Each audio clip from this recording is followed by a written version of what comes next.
Comedians of the compound are doing a minor league baseball. Yeah. Which is Holy weird, because you wouldn't think Cumia would be allowed near where kids play. But, we ask you to stand, remove your clothes, hats, shooting for the national anthem. It is fun to go to an event like that could be great, or it could be, it's still fun to go to it and go, whatever this is. It could not be great, you're saying. Zero chance. Sports Illustrated is one of the huge...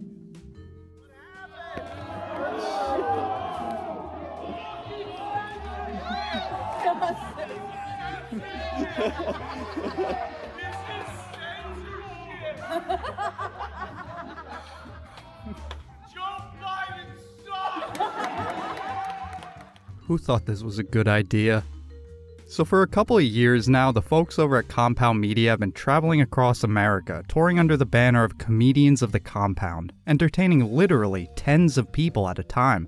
Their most recent outing was no exception, because on October 16th, Cumia and pals were set to perform at every comic's dream venue, First Energy Park, minor league baseball stadium and the home of the Jersey Shore Blue Claws. what could be possibly worse? Yeah, I really think a minor league baseball stadium yeah. Is the worst? is one of the worst, yeah. I'd rather perform in a fucking, an Afghani fucking airfield. But as luck would have it, history was made that day as the comedy world experienced its first ever rain delay, forcing them to push the event back to Sunday, October 17th. Because who doesn't want to spend their Sunday night listening to Anthony drunkenly stumble through his stand-up routine without realizing his mic isn't plugged in? Isn't that great? They would actually go, look, we gave you your voice back. Oh, but you can take...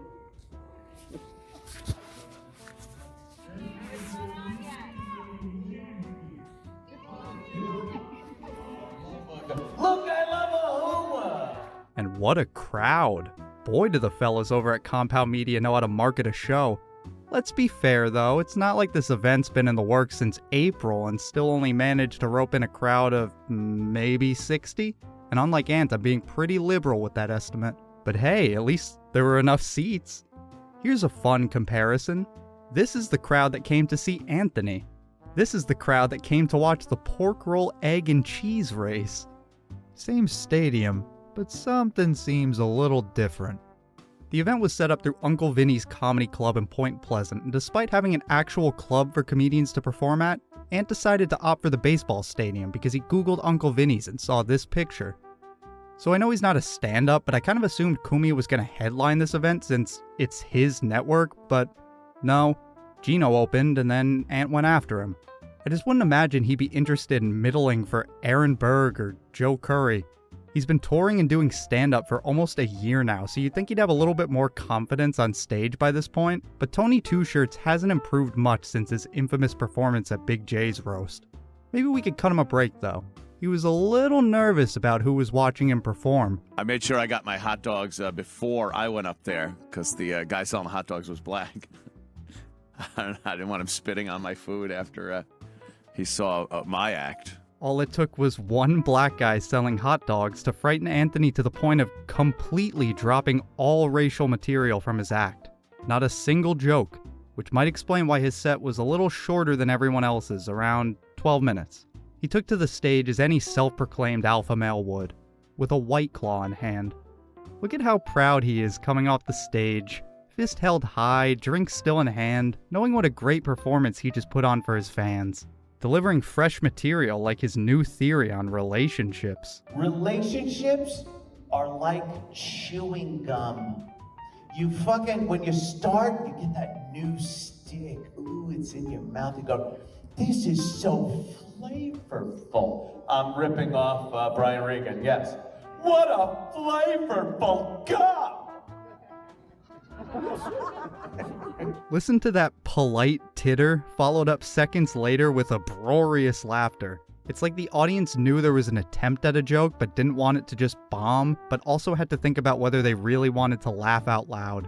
And Brian Regan was not the only comedian Ant decided to rip off in his act. How you doing, sweetie? I am so glad there's a net there. Wait, wouldn't it be fucking funny if my name was Annette or something? And you go like, fuck, look, it's Annette, and there's a net. What's that? The woman Ant's talking to in this clip is Peyton Sinclair, not only a stripper, but a friend of Compound Media that's appeared on Chrissie Mayr's show a couple of times. In fact, a good chunk of the front row were people Geno Bisconte seemed to know by name. Whether they were personal friends or friends of the network, I can't say for sure. But what I can say for sure is that not every friend of the network was in attendance, because neither Big A nor Bobo could be bothered to show up for this one. You know the future of your network is bleak when you have to stuff the crowd with familiar faces so it doesn't look completely empty? Oh wait, it still does in a fucking stadium. Anyway, Peyton Sinclair was really the star of this show because after knocking back a few drinks, she decided she had had enough of Ant's yammering and had a few things she wanted to get off her chest. What happened? Someone didn't get a home run? You're all agitated. How about 2,000 or 3,000 times up and down those stairs, and then we'll talk. Was that mean? Was I shaming? Right. Oh my God. This is fucking hilarious. Anyway. Now I completely got off track of what I was talking about because of this big-titted animal on the field. All right, look, I'm just gonna say it. I'm probably gonna get in trouble. Show your fucking tits to the crowd. There they are! Ant handled the situation pretty well, but the shenanigans didn't stop there. Oh, no. They had only just begun. I saw that there were a bunch of trans people that got upset about Dave Chappelle's special. It's like fucking.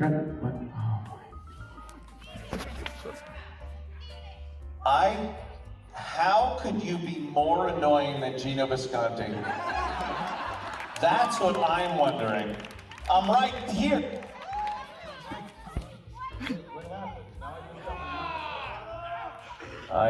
There it is, thank you. Ant desperately tries to plow ahead with his jokes as if nothing was happening, but much to his chagrin, Peyton wasn't going to be ignored so easily. If she wanted to walk away a winner, she knew she'd have to pull out all the stops. For some reason, they decided to put transgender people in Sports Illustrated. And that changed everything, didn't it? You brought the magazine to your electrician friend or steam fitter and said, Bobby, look at the cock on this broad. Ain't that fucking gorgeous? Imagine a set of balls like that on this fuck.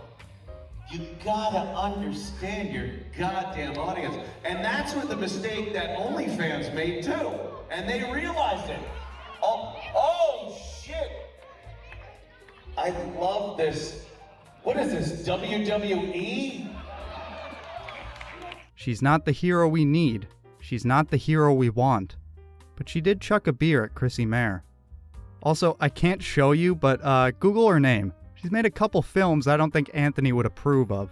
You know what makes this encounter even better? Listen to what Ant's talking about as she storms off. Sports Illustrated and the ridiculousness of putting a trans woman on the cover, because we all know how disgusted Ant TRT is with transgender people.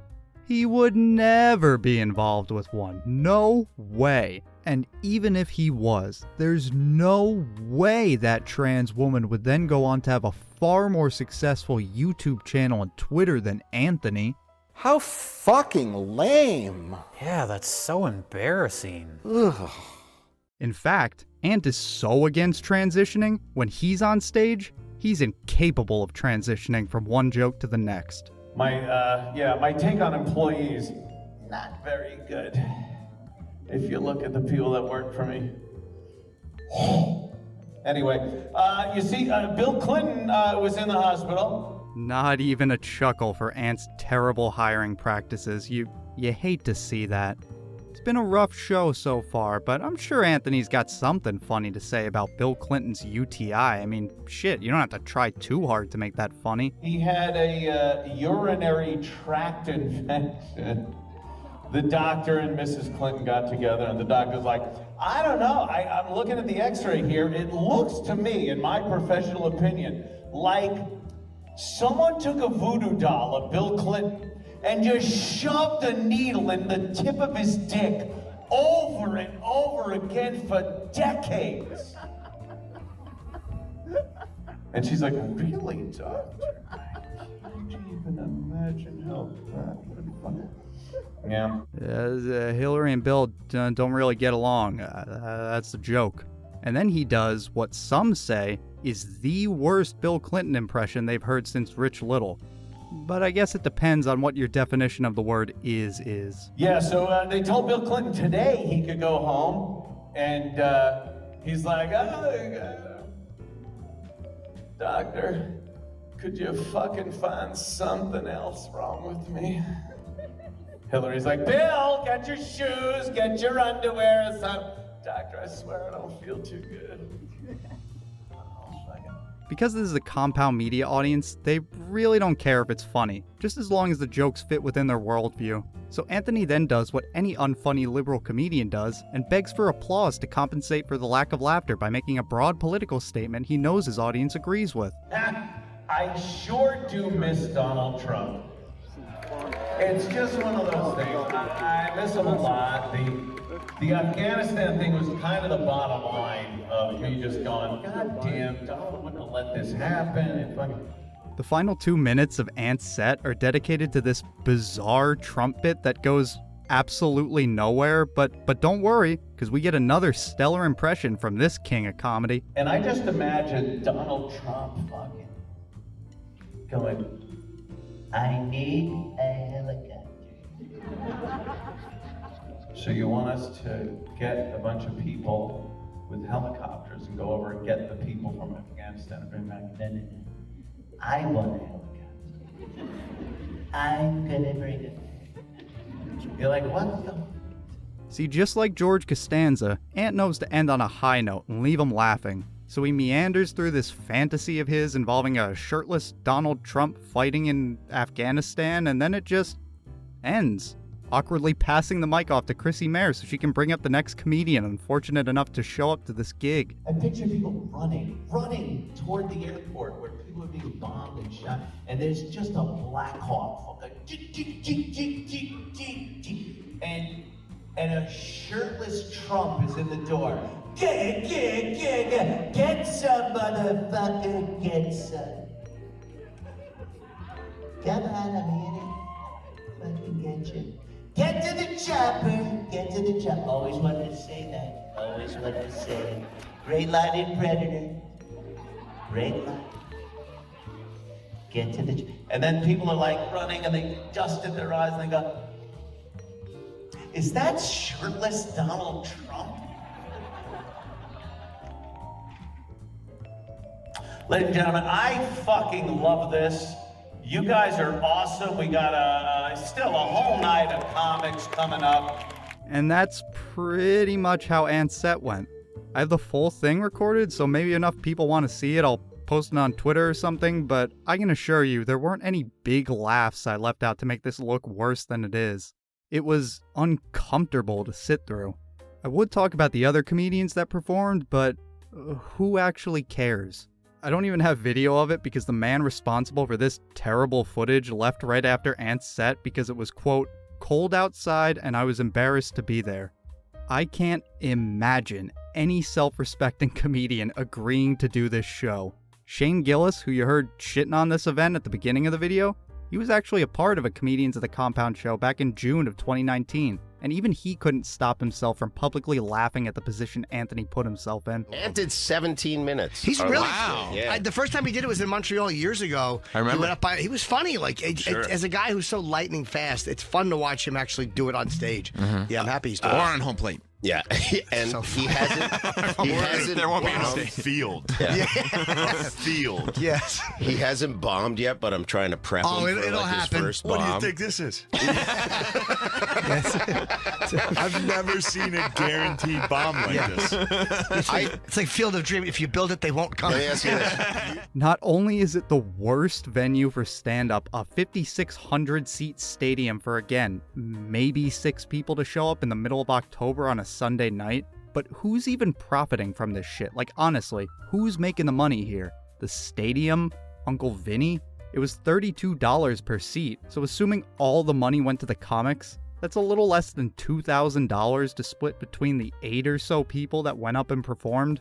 I don't know, is a $240 payday really worth the shame for Anthony at this point? Think of where he'd be if he just retired after Opie and Anthony. No one would know about his relationship with Sue Lightning. No one would know that he bit a chunk out of Danny Brand's hand. Could have been a whole different trajectory. But just like Opie, he continues to chase after the fame he once had and refuses to accept the fact that he's already peaked, and it's only downhill from here. I don't know, maybe this Comedians of the Compound thing really is just a clever ruse to make Joe Currie look like an actual comedian and not just Anthony's driver. I'm just speculating. If I had to guess, I'd say this whole tour is just a last-ditch effort by Compound Media to profit off of Ant's loyal ball washers before he moves to South Carolina and finally retires. Speaking of which, I wonder why Ant chose to move to South Carolina. I can't think of why he'd want to do that, but you know, I'm sure he's got a good reason for it. Or maybe he's got a new co-host lined up in Conway.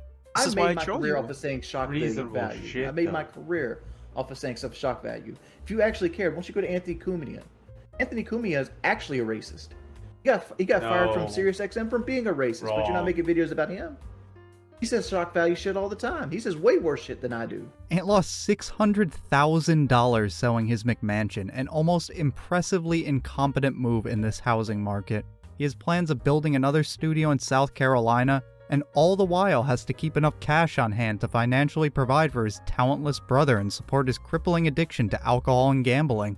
Based on the turnout for this event, I don't imagine that Compound Media subscriptions are enough to cover all of his expenses. So might as well squeeze your audience dry of whatever money they have left, all the while delusionally convincing yourself that somehow this means Compound Media is expanding and reaching new heights. I was talking to Zach, our producer, before the show. He was saying, your podcast network, your entertainment network, you're expanding a lot recently. Yeah. Like really growing.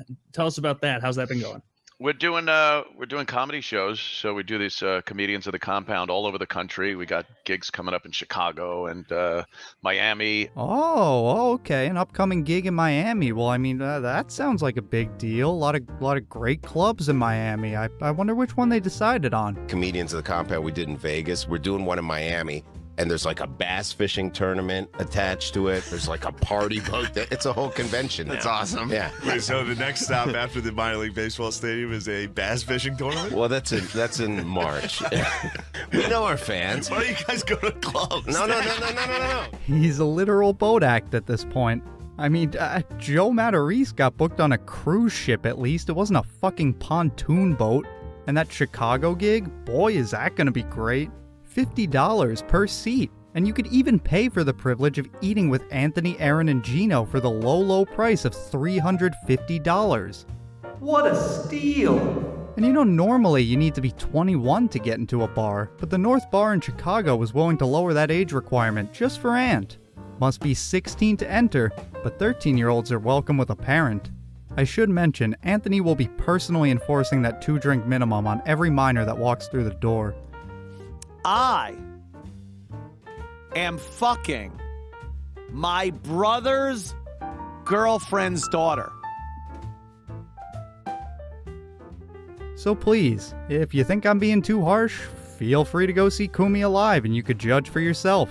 Catch some fish in Miami while Anthony screams about melanin on the open sea. I won't stop you. In fact, I'd encourage it. But I'll ask you this one thing.